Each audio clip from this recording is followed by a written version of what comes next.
you all know, at this times we all are caring more about staying healthy and keeping our body and mind healthy and fit, happy with everything going on around the world.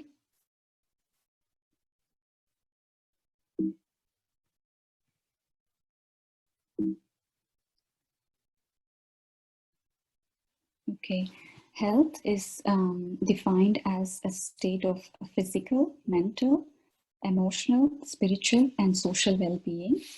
And disease can be defined as any illness or any deviation from this state of well-being. So we can also say it as it's a dis-ease, like wherein there is loss of ease in any of these states of health, either the physical, mental, emotional, spiritual level, or social level. If any of these is suffering from imbalance or or an illness, then we can call it as a disease. So what is healing?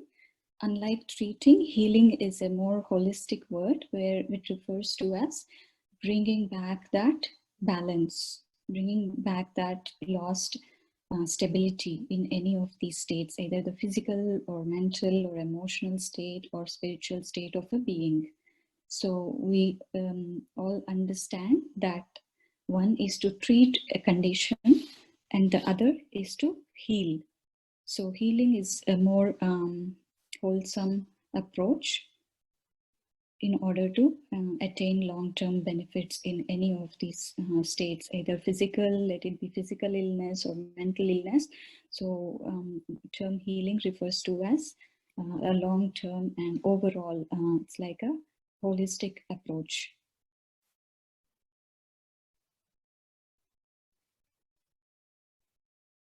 So we'll start with what we are, like human beings. We all are human beings, and we all understand that there is the physical component to it, which is the human body or the physical body. And most of our time in everyday life revolves around this physical body, how the body is feeling, how it is, how the health is, what activities we are doing, and what kind of role we are playing, whether it's a job, a family. So it all revolves around this. But we all do understand that just this physical structure and this physical being is not everything. We do understand that there is a subtler aspect to us. We are the spiritual beings, which is in this slide for understanding purposes, we are depicting it as a point of star, a tiny point of light. But it's a subtle energy that is not visible to this physical eye, but still it is responsible for experiencing life. So when this soul combines with the physical body, that's when we call it as human being. And that's all we are, all living beings, human beings with life energy within and within the physical body, performing these actions and different roles that we play.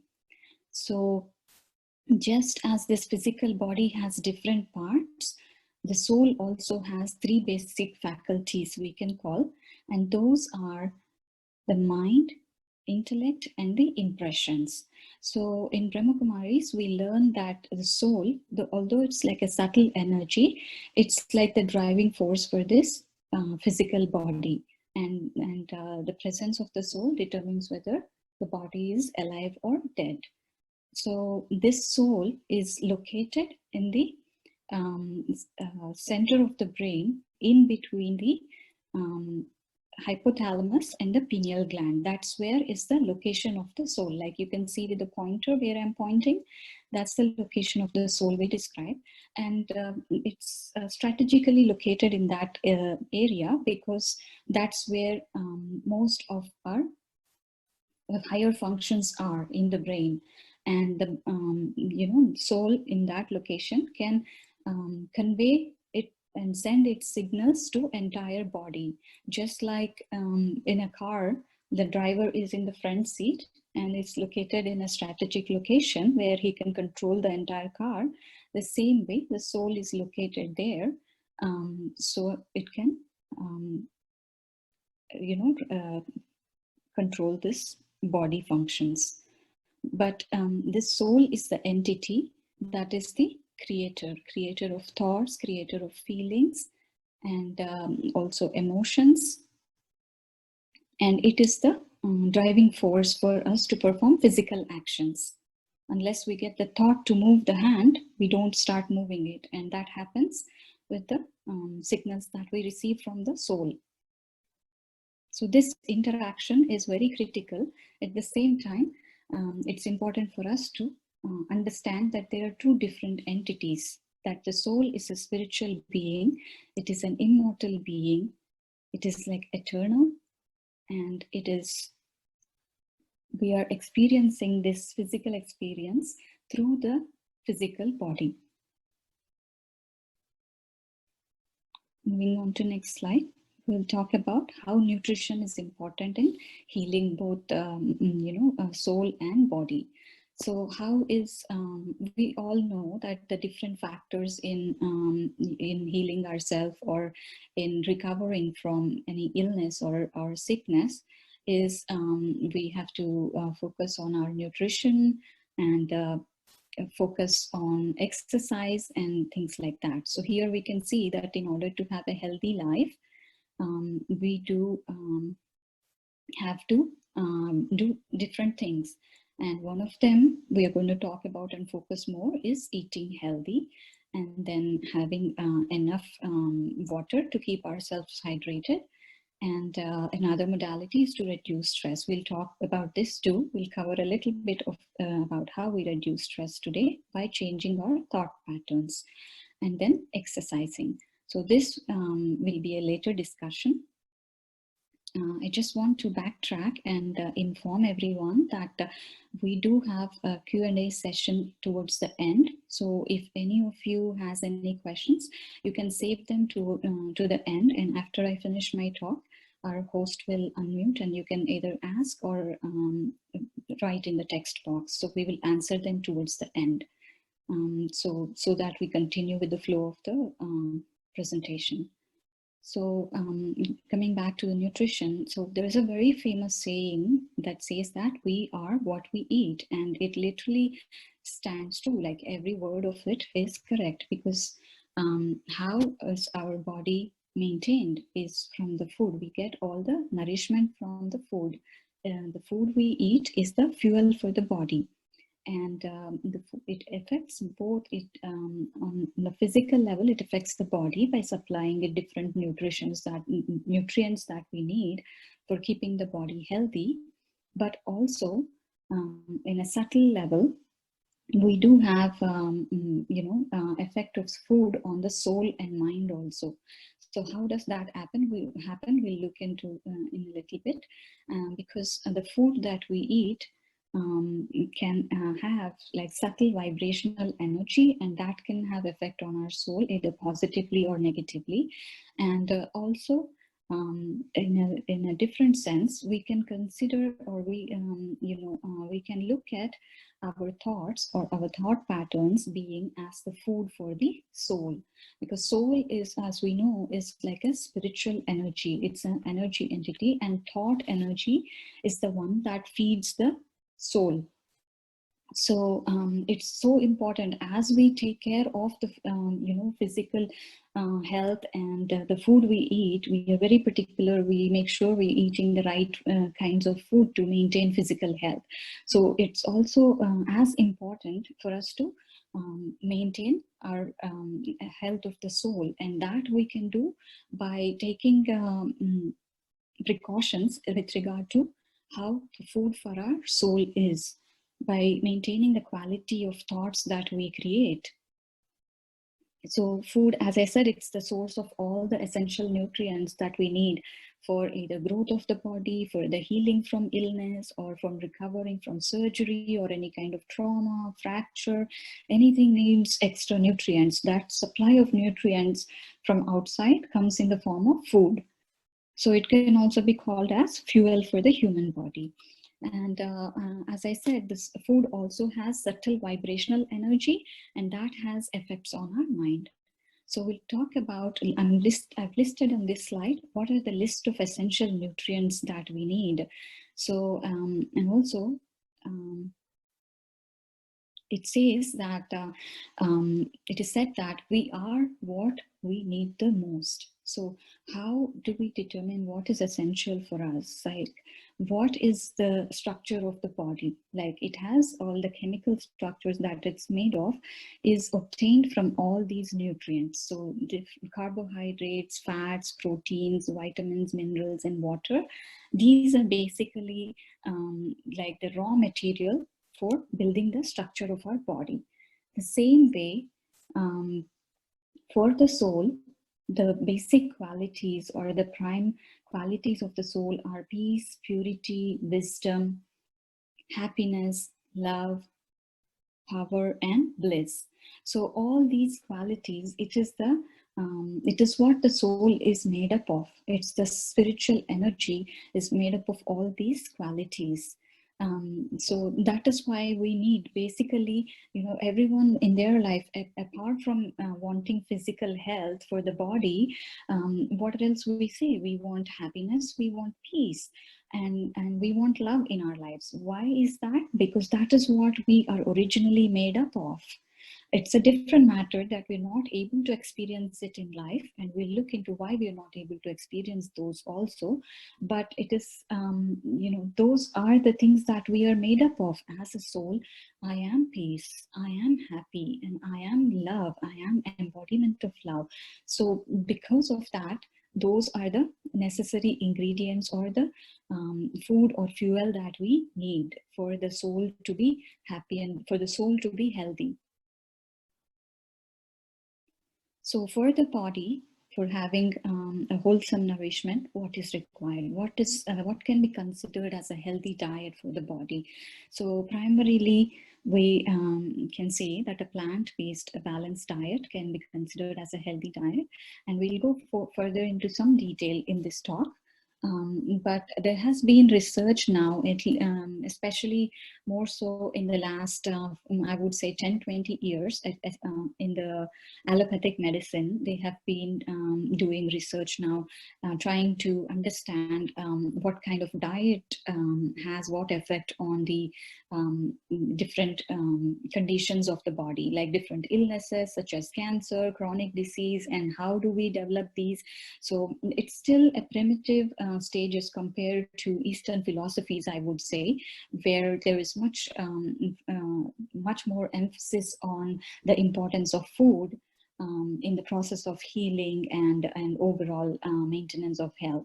But they're catching up. Allopathic medicine also is realizing more and more that the nutrition that we take is important in maintaining our health and in the healing process. So under the plant-based diet, we can refer to organic whole grains, fresh vegetables and fruits, and limited amounts of nuts. All these can be included.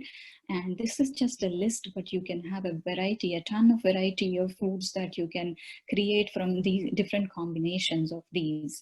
So, so I would say, as we referred to earlier, in addition to just taking the physical precautions of getting like organic foods, non-GMO foods, and such healthy foods, we also need to pay attention, especially nowadays. Everyone is so cautious about, washing their fruits, vegetables, and taking extra precaution when they're buying from grocery stores and making sure there's no contamination, just to make sure that we don't get any infection from outside.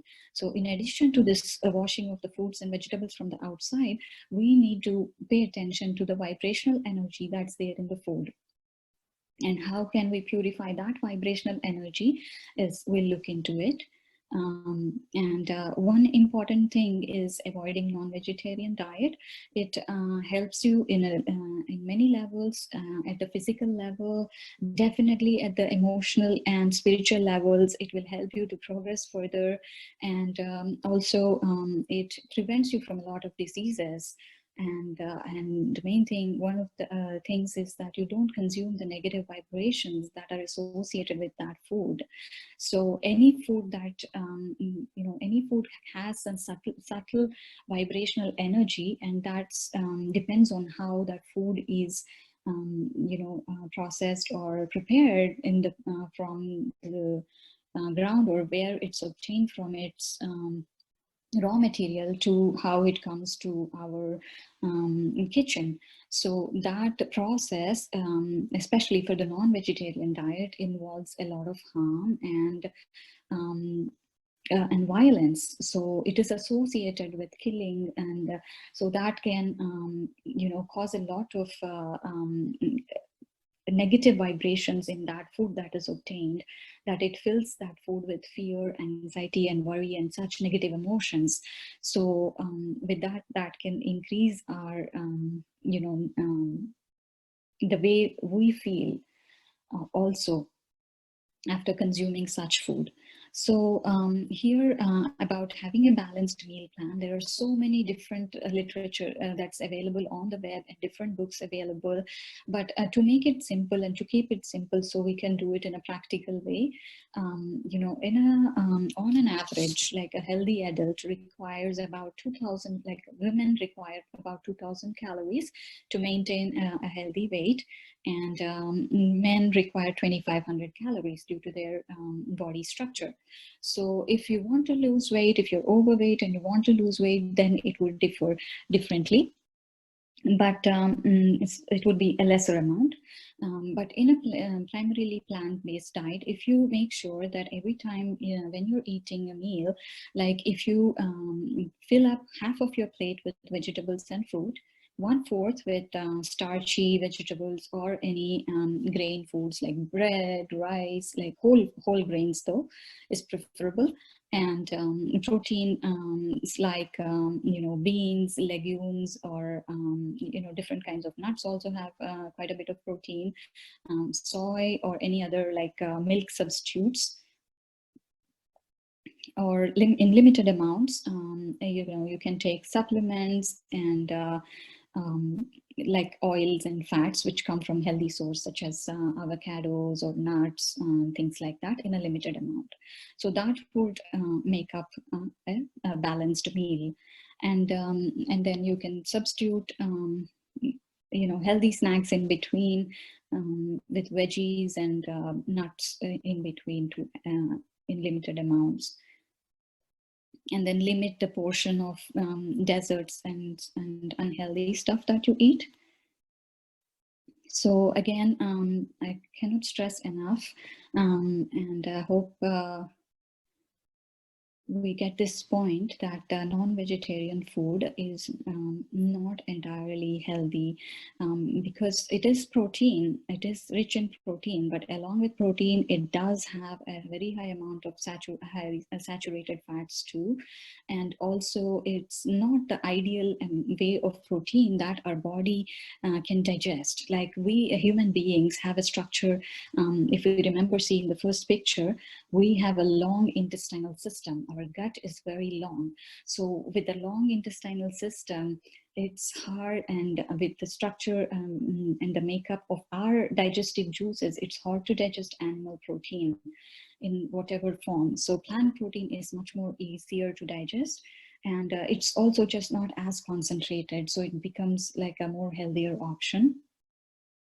And definitely the way animal farming goes on now, it's like an industrial scale, and it's environmentally unfriendly. A lot of environmental scientists and climate activists, they have become vegetarians and vegans just for this reason, that they saw the harms of how the non-vegetarian food production affects the environment adversely. And again, the animal farms and all the processing units are also very high risk and risk spots for developing pandemics and in the spread of pandemics. We all have an example now in front of us in the world. And even for spiritual progress, it's a strict no. If you want to attain something in spirituality, in that path, it's better. You can try it for yourself. and see how it makes you feel. So experience is the biggest teacher. So if you experience it for a few weeks and see, by cutting off non-vegetarian diet from your menu and see how it makes you feel, you can become your own teacher. And these are some of the sources of the vegetarian protein that I've listed here. It may not be clearly visible, but as I said, like different kinds of beans are very rich in protein content. And also there are several vegetables that also have high protein content. And it's not true that basing on a vegetarian diet, you don't get enough protein. That is not a fact. You can substitute it with different kinds, and you can have a much more variety of protein sources also. And these different like beans are mixed with fiber, protein, and carbohydrate in different quantities, so it's not as concentrated as it is, and it's less acidic to the body, so it's helpful in that way also. And as I mentioned earlier, that the food we eat also has an effect on the mind and the soul. And how does it do that? Is there is like chemical explanation too, in addition to the vibrational energy, that's more subtle level. The chemical explanation is that it changes the hormonal milieu of our body, and thus it affects the mood. So and the gut and the brain are very interlinked, right? The entire body is linked, but the gut and the brain especially are very, very much linked. And about 90% of the serotonin receptor. Serotonin, as some of you might have known already, and for those of you who don't know, serotonin is a big hormone. It's a major player that helps in maintaining, like, a happy mood or a positive mood. So this hormone is the receptors for that are located in the gut. So depending on what kinds of food we eat, the gut receptors have different input, and so they give different signals to the brain, and that's how your mood is affected. So, and they can improve improve your mood, or even decrease the quality of how you feel. And so of late, they have been describing it as an adjunctive treatment, like paying attention to what we eat, in addition to, like, if somebody is suffering from mood disorders or psychiatric problems, doctors are suggesting as a part of holistic approach of treatment to pay attention to the diet they're consuming and to see if that is contributing to their mood problems. So here we can see that it also affects the food we eat affects our body, the physical sickness or the physical wellness of the body. It affects the mood and the soul on a subtler level, and also it affects the genes. Before, we used to think, especially in allopathic medicine, it used to be like, the genes are the drivers. If you got bad genes, that's it, you cannot change anything. But of late, there have been studies, and it is proven that even genes don't account for everything. So these nutrigenetics and nutrigenomics are fields that are studying the interaction of how our genes affect how we respond to different diets, and also how the diets affect our genes expressions. Like, if you're prone to diabetes, but if you take care of your diet, then you can prevent yourself from developing diabetes. So both sides it works. So that's there. And moving forward due to time, so in Ayurvedic and Eastern philosophy and Eastern medicine modalities, diet has been given a lot of importance. And everyone might have heard this word sattvic. So sattvic diet, basically in Ayurvedic, there is this concept of three energies that the diet carry. One is sattvic, rajasic, and tamasic. So sattvic diet is basically, it adds to the life energy. It's a positive, these are called positive vibrational foods. And then rajasic is neutral, it doesn't add, it doesn't negate. And tamasic is that drains you of the pranic energy, it depletes you of energy. So here I have listed some examples of what these foods are in each category. and how each one, so some of these negative and rajasic, they can even promote how we get addicted to foods. They can promote addictions, they can promote our feeling bad or feeling angry and things like that. They work on our emotions in a negative way, so that's why they're called tamasic. So going back to this vibrational energy of the food, like as we discussed in Ayurveda, it's been a well-known concept, but we all personally in our lives also have an experience of this. And we have seen that the effects of food and water on our mind and on speech. In Hindi, there is a beautiful saying that says, "Jaisa an, vaisa man, and Jaisa pani, vaisa pani." So this is a beautiful statement, and it's so true. And we all have experienced eating home cooked food, like, you know, especially when we go home for holidays or even otherwise, like, you know, when our mom is cooking some special food for us that we like, or you know, our spouse or whoever a partner is cooking for us, they you know, we appreciate that and we enjoy that much more than like restaurant food, because they are cooking with love for us. So they are adding that positive energy of love into that food.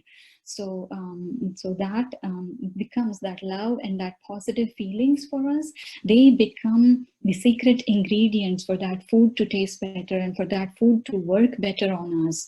And we also have experience of how prasad and tirth are given so much respect. Like, you know, we share it with everyone we know. We feel that, like, you know, if we go to a famous temple or somewhere, we get some prasad, we feel that we share it with all our friends, family and surroundings, so they are also benefiting from it. Why is that? It is also food, just similar to food what we cook at home, but what is the difference? It has so much of positive vibrational energy in it, because it's you know, offered to God with love. There is so much bhavna in it, and we feel that become powerful. That's like medicine.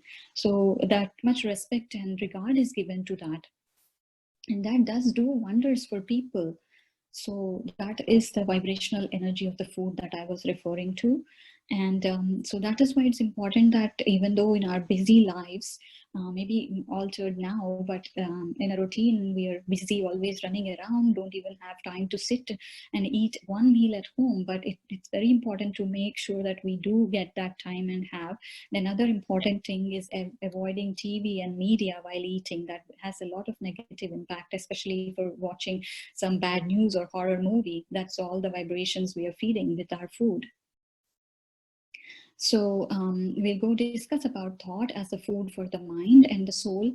So as we said, soul is the spiritual being. It's the subtle power that runs this body. And what is soul made of? It's made of its energy. It has mind, intellect, and sanskaras. And so as important as is we eating healthy food, it's also important to have or create a healthy and happy thoughts every day. So we give our proper nourishment to our soul.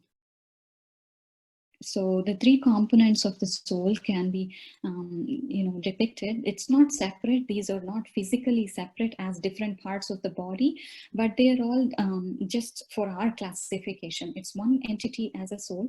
For our classification, we say mind, intellect, and impressions, basing on the function they do. Mind is the thinking capacity of the body, of the soul, and intellect is the deciding capacity or the willpower that helps us make decisions.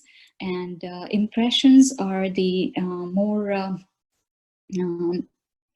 subtler aspect, but they are whatever we think and decide and perform, and they form impressions on our soul. Like it is like experience. The soul is like, because it's the experiencer, it's the creator, it collects all the experiences throughout life that we gather, and not just this life but also before. And going on to the mind, it has two components, the conscious mind and the subconscious mind. And as we can see in this picture, this is the tiny portion of the conscious mind is what we see, the tip of the iceberg. The bigger portion that's not accessible to this to our daily life is this subconscious mind. It is there at a subtle level, it operates at a subtle level, and it has so much impact on our life. And this subconscious mind is basically, it can be considered as the impressions or the sanskaras that we keep collecting in our mind. So every experience that we go through any of the five senses, it creates an impression, and it's collected in our subconscious mind. So it's very important what we feed our mind and what we feed our soul on a daily basis to clean it, to keep it clean. So this is another important way for us to look how our thoughts created. So we say that thoughts are the food for our soul. And so we also might have, some of us might have heard the saying that as we think, so we become, or we say thoughts are the creator of our world. How does that happen? So everything starts in us through us in the form of a thought. To do anything or to become anything, we have to first create a thought. We create a thought that, okay, for example, if a kid is studying and if he has to, if he wants to become that, then he will be like, oh, I want to be a doctor or I want to be an engineer. So that is a thought to begin with. And then he works on it and makes it into a reality. So how that happens in these different steps I have put down here. So the first four parts are the part of our inner world. This is what our inner world is comprised of. First begins with the awareness as to who I am. So that is important. Like, this is where the understanding of us being spiritual beings or us being souls is important. Because if we look at from superficial level, we will not have a complete understanding, and our thoughts, our decisions, our actions are all based on how much deeper our understanding is. And I can say for myself, definitely this awareness or the spiritual knowledge is a great asset to understanding life better. And from that that understanding and that deeper awareness, so that is also like, it's our subconscious mind. It's what all impressions we have within the soul, and with that thoughts are created from there. So once we create a thought, then along with every thought, for example, if we take I am a peaceful soul, or I am a soul, with that thought, there is a certain amount of emotion or feeling attached to it. And also, there is there comes like attitude along with those feelings and emotions. We build up an inner atmosphere. And with that atmosphere, or what our environment is inside our minds, within the soul, then our vision is like that. If we're looking at something, our perception is based on our smriti and vritti. These are beautiful words, rhyming words in Hindi, so I included those two. So basing on our smriti and vritti, our drushti is affected, and how our vision is, that is how our actions are driven. So if my vision is to achieve something in life, my actions are driven towards achieving that. So this, whatever happens in the external world is kind of like a reflection of this internal world that's happening.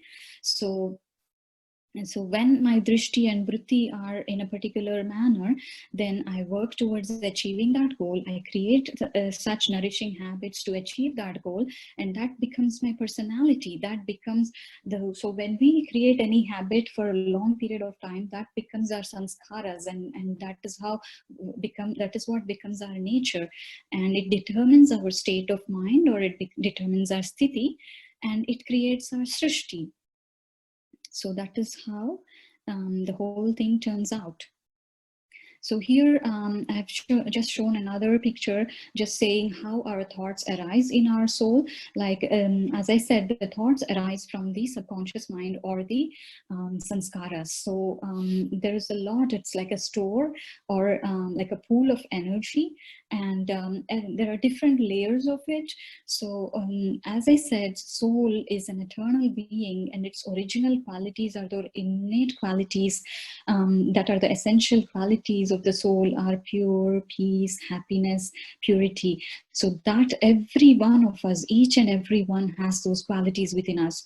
For some, they may be, very visible outside. For some, they are very merged within, because we are not expressing those qualities outside, but they're there in every individual, every human being. And the other layers that we create is from past births, past experiences, from the family we grew up in, from the society we are in. All these, create impressions or create experiences in our life, along our life, and they do create an impression, subtle impression. It's like, all these images that happened in our life are stored in our mind as these impressions. So the where from our thoughts originate is from prior experiences, from whatever we take from the 5 sense organs, and from our core innate qualities, which are pure, peace and happiness and love. So these are different kinds of thoughts, just as foods are different kinds, like sattvic, rajasic, and tamasic. Even thoughts can be classified into different kinds. They could be positive, they could be mundane, like necessary thoughts, they could be waste thoughts or negative thoughts. So each one has its own set of emotions linked to it, and depending on the quality of thought, you can even say which part of the mind it's coming from, like which part of that, which layer of your inner being is it coming from. Like, if you're having thoughts of peace, love, compassion, and mercy, then you can say that those are your original qualities. That's where it's coming from. And every time you create a thought and bring it into action, that is being fed. That becomes more stronger in you.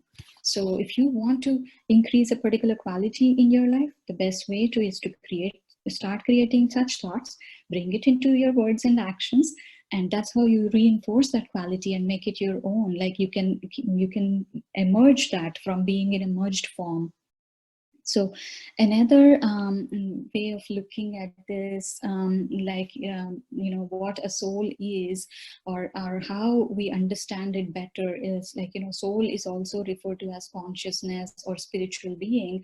You can call it with different names, but so consciousness is like the subtler concept, or that is where whatever, it's like awareness. It can be that layer where you're creating thoughts from. So here in this picture, I try to separate, like, this is from the internet, but I wanted to show the different ways of thinking. Like different thoughts can be grouped in, all the thoughts that we get can be grouped, can be categorized into one of these 4 categories. So when we are having a limited perspective of life, when we are looking at it with a very superficial outlook, this is where our thoughts are coming from.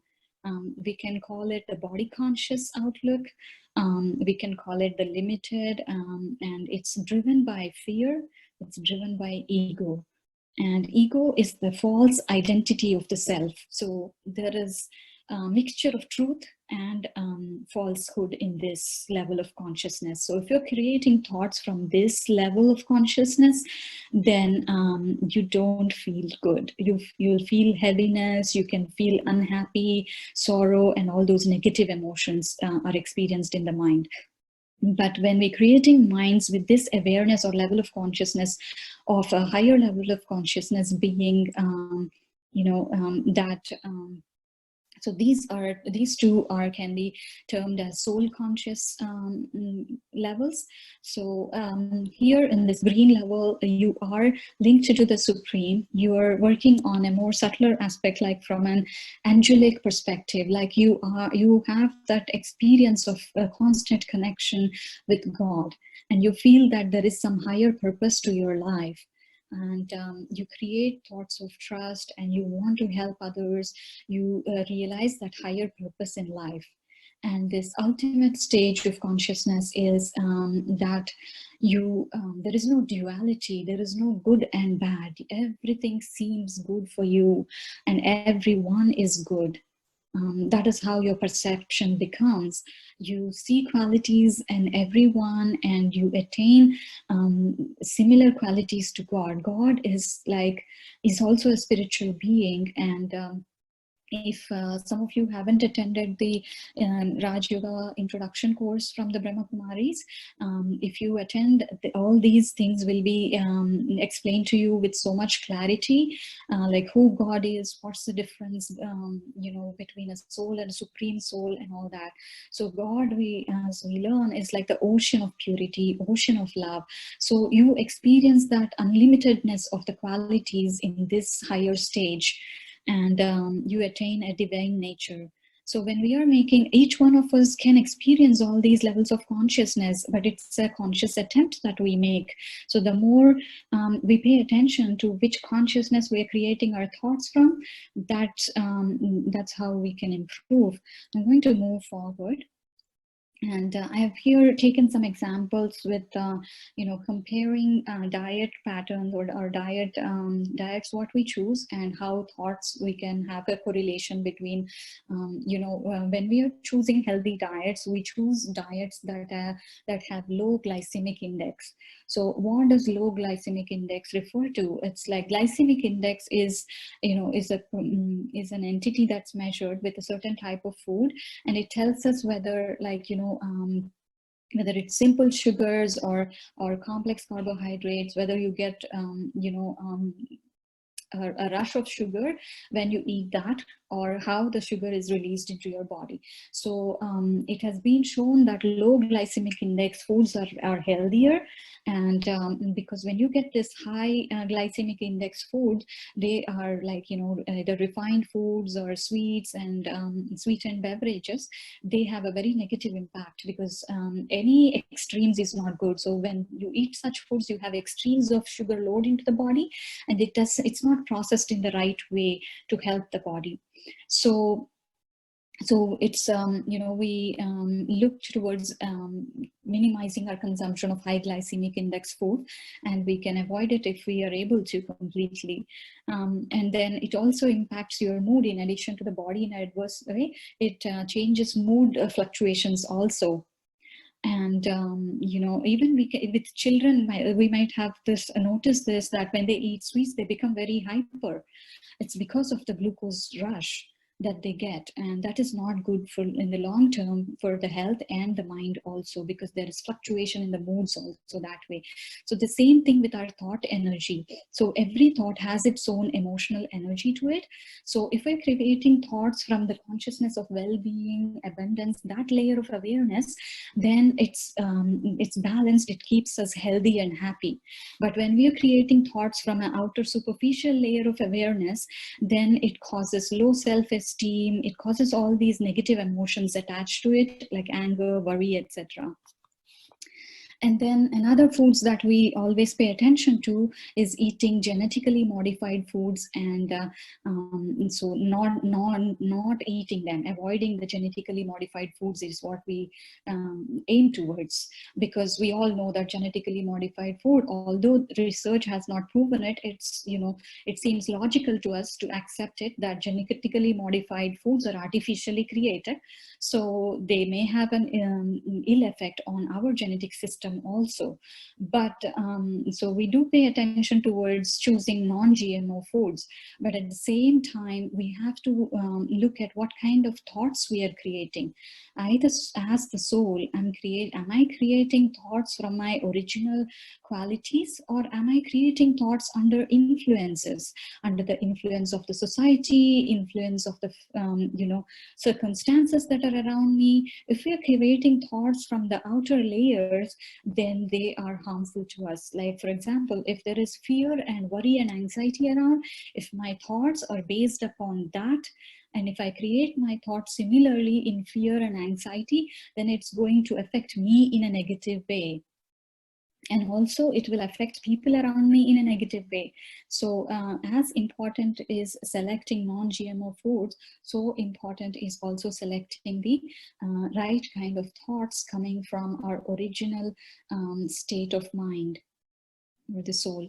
And other foods we talk about a lot is to avoid processed food. What happens with these processed foods is there is like we can say that there is like high sugar levels, and also there is even these concentrated protein powders and protein shakes and bars that we eat are not as healthy as we think they are, because anything out of balance is kind of not good for our body to digest.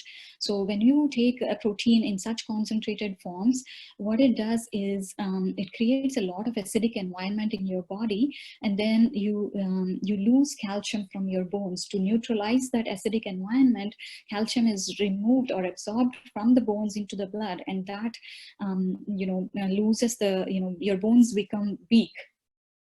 So for similar reason, milk also lately has not been preferred as a choice of protein source, because of the same reason, that it is increasing the calcium resorption. Again, research is ongoing, and there are some controversies either way, but in general, the more natural we keep our food and to more closer to the source, the form, like eating fresh fruits, vegetables, and fresh grains, than eating these artificially made stuff, the more healthier I think we can maintain our bodies. And research has shown that food colorings and artificial foods, especially in kids, have increased incidence of ADHD. Okay, and this is again what all these ultra processed foods and fast foods are responsible for a major disease, and almost half of America suffers from it, is obesity. And it's been shown that half of obese people suffer from some kind or other food addictions, and all these processed foods and fast foods are responsible for the food addictions. So because they change your chemical composition of your brain, and that's how you get physically and both psychologically dependent on that.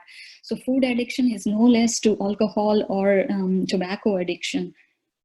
It's just even more difficult to take care of it. And so we'll look into briefly as to how we can change these habits. If we do have a healthy, unhealthy eating habit, or if we do have an unhealthy thinking pattern or a thought pattern, how do we change them? Because we understood from the discussion from that, both the food that we eat and also the thoughts that we create have impact on us. And so we have the option to check what we are giving or what we are feeding our body and soul, and then we have a choice, and we have the power to change it. So first step in this is to check. Then we have we can choose and then change. So these are the 3 C's that we can use to create healthy habits in us. So first step is the identification. Check what unhealthy habits we have, identify them, and understand and recognize that it is a problem for us. And then this is all the inner work that we need to do to change anything, like any habit. So the inner work is first to understand, realize, and recognize what the problem is, and then have a strong willpower. This is where the strong and a powerful intellect comes into. So to change anything, we need that willpower. And the more we use our willpower and intellect to make decisions, the more stronger it will become. And to take charge, and with the right awareness that so as a soul, as a master, I am making the right decisions for my well-being. So, and then create a practical plan for it, and keep short-term and both long-term goals, and don't be too harsh on yourself, and keep trying until we achieve success. So some of the things that we can do with regards to changing food habits are keeping the healthy options available for you.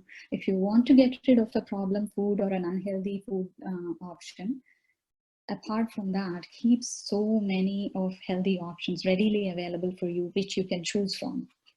Okay, in a similar way, if you're having a negative pattern of thinking, or one thing that is troubling you, if you're feeling fearful or anxious, just stop and check it, and change it, transform it by giving yourself 3 positive thoughts. Like if you're feeling fearful now, create a feeling that everything is good, that you are strong, that you are victorious, that you are fearless.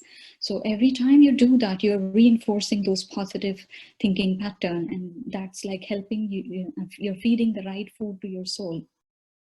And again, so when you're trying to cut down on an unhealthy habit, you can be a little generous with eating healthy options. Like you don't have to limit the amount. You can eat a little extra of the healthier option if you're trying to cut down on the unhealthy food. Again, staying away, like strict abstinence of that food is important. The same goes for the thoughts also, keeping us away from the negative thinking patterns and the negative information sources. One big information source which our current world has is media. Even though we are not in a particular location, we see everything about it. Like I would say my family in India knows more of things happening in USA than myself. So that's all because of media. If it's positive, that's well and good, but if it's all negative, then they're affected so much. So that's what we need to keep ourselves away from. And then again, practicing good habits like mindful eating and consciously reminding ourselves of why we are doing this, what is the benefit we are going to achieve.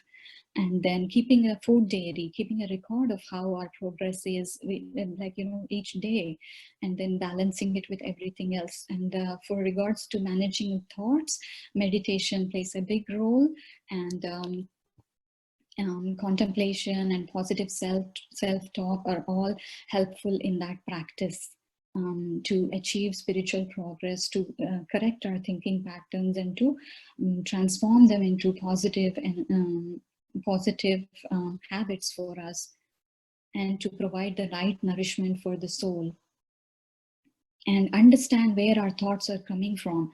That awareness, which level of consciousness our thoughts are coming from, is very important. Whenever we are creating a thought of negative energy or frequency, just check, where is it coming from? What am I identifying myself as? Am I thinking myself as this body? Am I thinking of this role and creating this thought?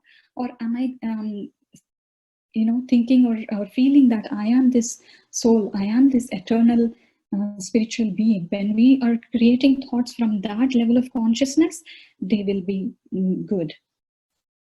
And then we can also keep a diary of how our daily mood has been, and how our thinking pattern has been throughout the day. And Raj Yoga meditation, as taught by BRAHMAKUMARIS, we're going to, I'll just see the basic steps here. Our first is the awakening of the self. That is the understanding of who we are, what we are as a soul, and what our true potential is. And it also teaches us how we can forge a personal connection with the higher source, who is the ocean of peace and ocean of happiness. He has everything that we need, and we ourselves also have that, but we forgot that. We have been in a deep sleep until now. So that awakening, inner awakening, is happening. And then once we, as a soul, are awakened, we are able to connect to that higher being in meditation. and get energy from him too. And that adds as a big helper in changing our thinking patterns. It creates new layers of purity, peace in our awareness. It creates those experiences in us, so that becomes bigger in our lives. That experiences become bigger, and it helps in healing both the soul and the body, and our mind becomes our own friend, and we awaken the higher level of consciousness. So about BRAHMAKUMARIS World Spiritual Organization, it's a non-profit organization founded in 1937 in India. At that time, that was pre-independent India. And right now it has spread across the world in about 130 countries, with over more than 8,000 centers, and people from all fields of life and all religions enjoy this spiritual wealth of knowledge, and they bring it into their lives and benefit from it. And the website and our motto in BRAHMAKUMARIS is a self-transformation to bring about world transformation. And we have to be the seeds of change that we want to see in our world. And so at BRAHMAKUMARIS, sharing of spiritual knowledge every day on a daily basis happens. So that provides us with a big source of positive food for the soul. Especially happens in the morning times, where just as we have breakfast to feed the body, we also have breakfast with positive thoughts to feed the soul.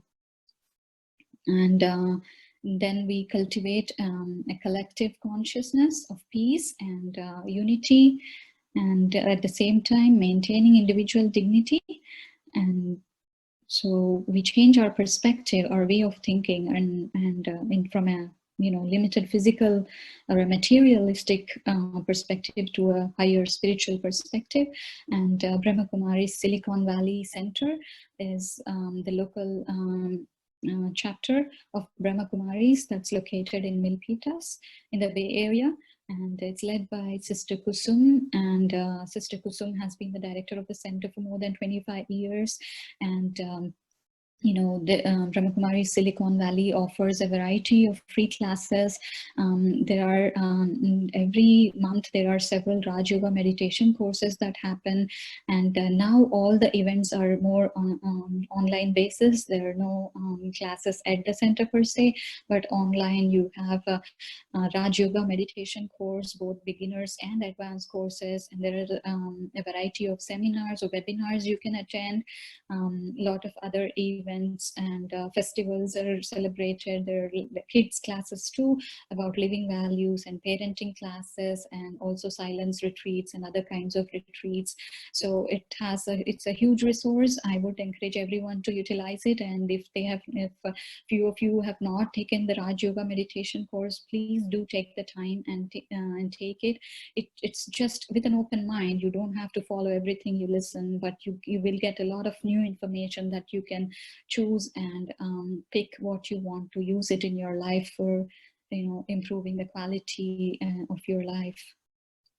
And I do have an exciting announcement to make. We are expecting Sister Shivani to have a live event with us on May 23rd, Saturday, starting at 6 p.m. And the link is provided here and also in the chat box.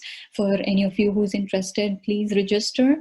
Again, the sooner the better, so you can make sure that you have you are able to join the webinar online event.